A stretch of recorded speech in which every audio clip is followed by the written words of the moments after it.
Hello বন্ধুরা, রুমকিস kitchen কেকে তোমাদের সকলকে স্বাগত জানাই। আজকে এই কেকটা ডেলিভারি দিতে গিয়ে আমাকে দৌড়াদৌড়ি পর্যন্ত করতে হয়েছিল। শুধু আমি না, আমার কাস্টমারও দৌড়ে দৌড়ে এসেছিলো। তোমরা কেকটা দেখতে থাকো আমি কিভাবে করছি, আর তার সাথে এই সুন্দর গল্পটাও শুনতে থাকো। তো আমি কেকটা দিতে গেছিলাম দক্ষিণেশ্বরে বাস স্ট্যান্ডের কাছে। রীতিমতো আমি দাঁড়িয়েছিলাম, ওর জন্য অপেক্ষা করছিলাম। ঠিক সেই মুহূর্তে একটা দূরপাল্লার বাস এসে আমার সামনে দাঁড়ায়, আর ও একটা রানিং বাসে ছিল। তো কথা হয়েছিল যে ও বাসের থেকে নেমে কেকটা নিয়ে আবার চলে যাবে, ওই বাসে উঠে চলে যাবে। যেহেতু আমার সামনে একটা বাস দাঁড়িয়ে পড়েছিল, সেই জন্য ওর বাসটা বেশ খানিকটা এগিয়ে গিয়ে দাঁড়িয়েছে।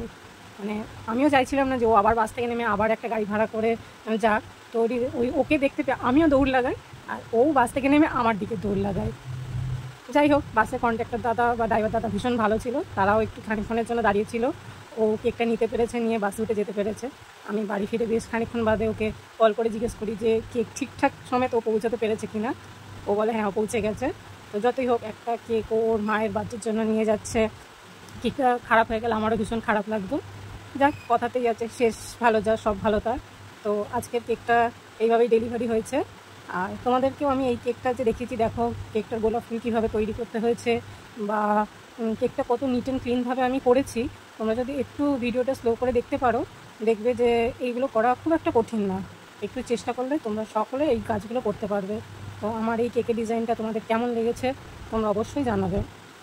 আর যদি আরও নতুন নতুন কেকের ডিজাইন যদি তোমরা দেখতে চাও, যারা বিগিনার্স আছো তাদের জন্য এগুলো ভীষণ হেল্পফুল।